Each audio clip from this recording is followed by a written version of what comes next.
What's up, guys? Welcome back to the Other Guys on the Badlands Podcast Network. Jake Chatsky, joined as always by the man who holds this podcast down on a weekly basis. I should have been giving you that shout out weeks ago, but now felt like an appropriate time as well. Joined by Paul Kilgallen, as always. Coming off, it was the bye week, so I'm sure nothing eventful happened. How you doing, Paul? Yeah, nothing at all. Nice, easy, quiet week. I actually had to jump on a pod while I was away for work and didn't have any hats with me, so everybody got to see my hair for the first time, which was super interesting. And at the moment, I'm actually watching UConn, my only source of joy in the sports world. They came back from down 12 with under 3 minutes left to go into overtime, and it looks like now they're about to lose overtime. So having a hard time in the moment, but we'll be okay. We do have a lot to talk about. I guess I'm excited to talk Jets. Let's do it. Yeah, so obviously, elephant in the room. Since the last time Paul and I were together, Joe Douglas has been fired. We don't need to, rehash our thoughts on that. There's an entire three-part podcast docuseries now on the network from the day Joe Douglas got fired. If you haven't gotten a chance to listen to that yet, please go and do so. But more interesting news dropped today regarding the Jets GM and coaching search. The Jets have paired with the 33rd team, led by Mike Tannenbaum and Rick Spielman, to lead their next coaching GM search, which is a lot better than Charlie Casserly, as Joe put it on Twitter. And it's also, I've seen some people say, like, if he's going to be listening to the media, he might as well be opening about it. So good. They've announced this partnership. Paul, what are your initial thoughts when you saw the announcement? Yeah, so I think my initial thoughts are best summed up by what you texted me this morning, which was the podcast company, because that's kind of all I knew them as. I remember like the first time I heard about the 33rd team it was within the last 24 months, and they had announced that I think it was Chad Pennington, Lavernius Coles, and Wayne Corbett were going to get together to do a podcast, and it was going to be called the 33rd team, and like seemed pretty exciting. And then it just like never materialized. Like that's never happened.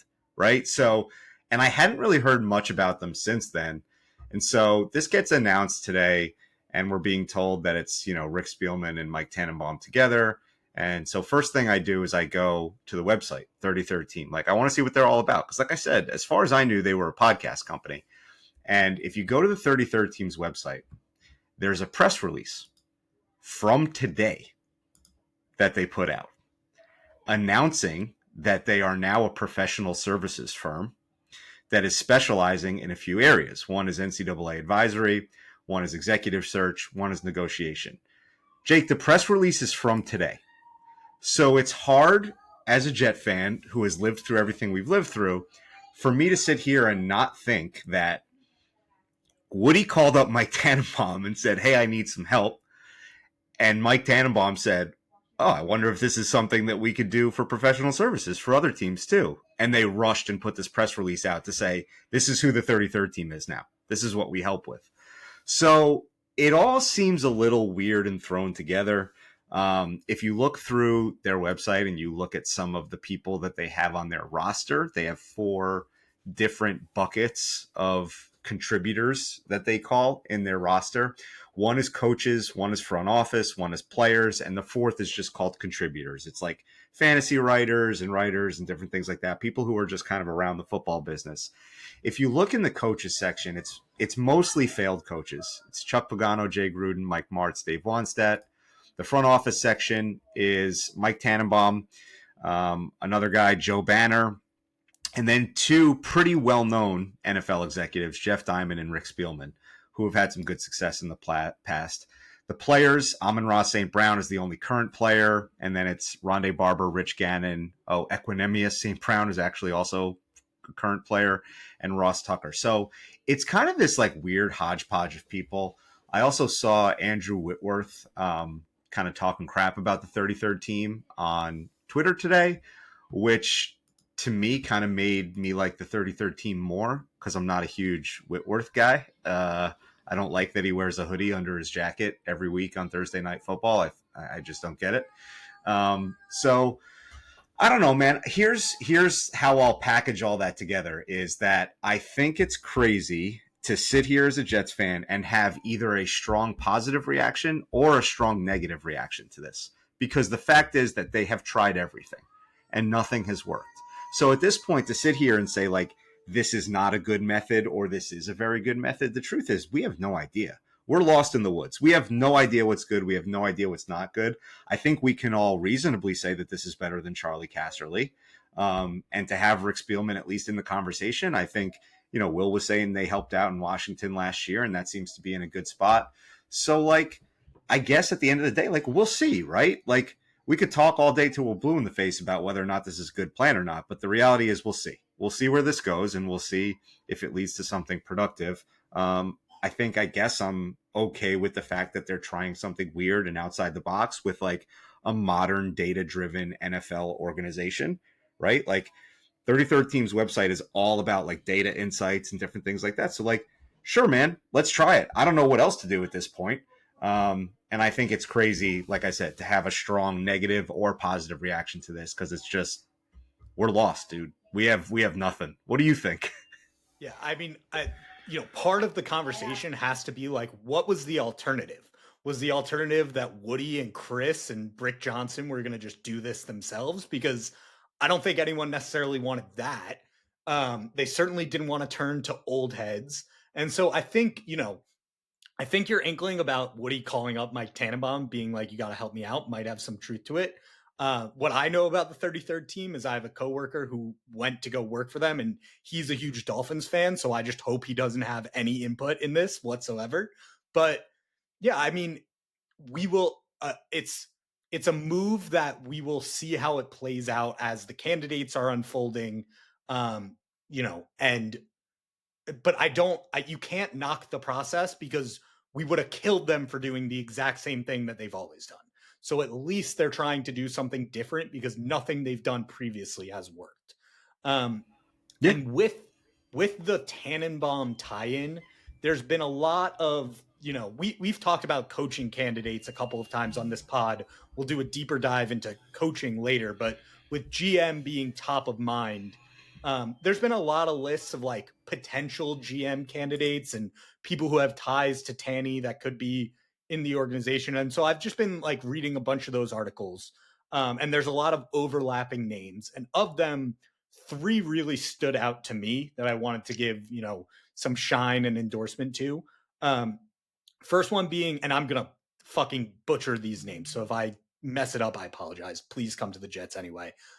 First one being Mike Borgonzi, who is currently the assistant GM in Kansas City.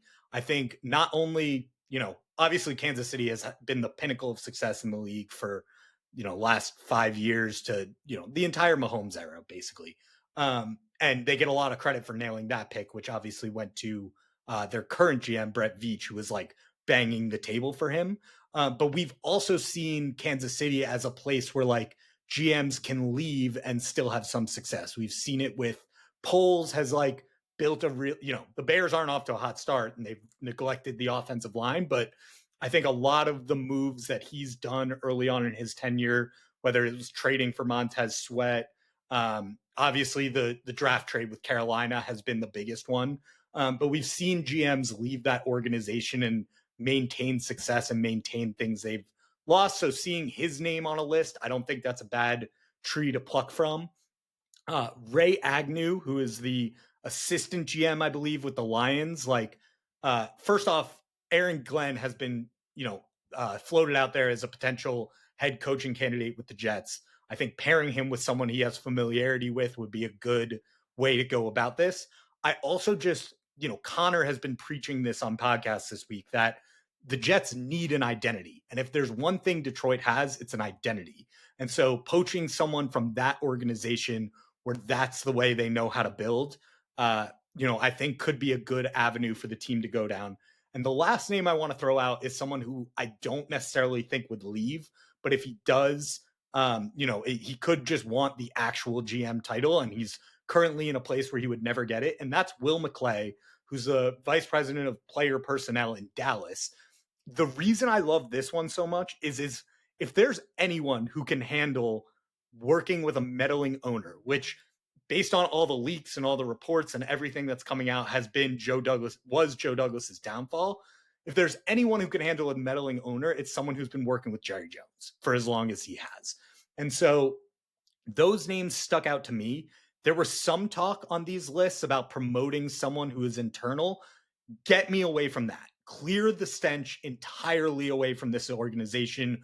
We do not like, if the answer was in the building, we wouldn't be in this spot, is basically how I'm thinking about it. So I don't think it's a matter of giving the keys to a right guy who's already there. Like, tear this thing down to the studs, start fresh, do not promote from within. So those were my thoughts. Were there any of those names that jumped out to you? Or how do you think the Jets, how do you want to see the Jets approach this GM search? Yeah, let me start with your last point and just wholeheartedly agree and say, please, nobody from inside the organization. I'll take it a step further and I'll say, please, nobody who has recently departed the organization. And I'm talking about Chad Alexander. Like, maybe he's a great dude. Maybe he's going to be a really good GM. That's all very possible. But at this point where we are, there needs to be no traces of the poison left behind. It has to be, like you said, completely purged out. None of it can be allowed back in the door. So please don't do that. I'm going to try to play devil's advocate on a few of these candidates because you made really good points on all of them and really positive points on all of them. So I'm just going to point out a couple things that I'm not stating as fact, like cue the comments that are going to come from this, but like, I'm not stating these as fact. I'm just trying to play devil's advocate a little bit with Borgonzi from the Chiefs. This would be a shitty podcast if you were just like, yeah, those are all great ideas. Let's move on. With Borgonzi from the Chiefs, like, let's start with, so like Spencer Schrader is a player that has been a part of both organizations in the last 4 weeks, right? And he came out and said, like, it's just so great to be a part of an organization that like has their shit together, is basically what he said. And so that's what you want from the Chiefs. That's the good part of Mike Borgonzi, is that he's been inside of an organization that's functioning really well. And that there have been some people who have come through there and have had success other places.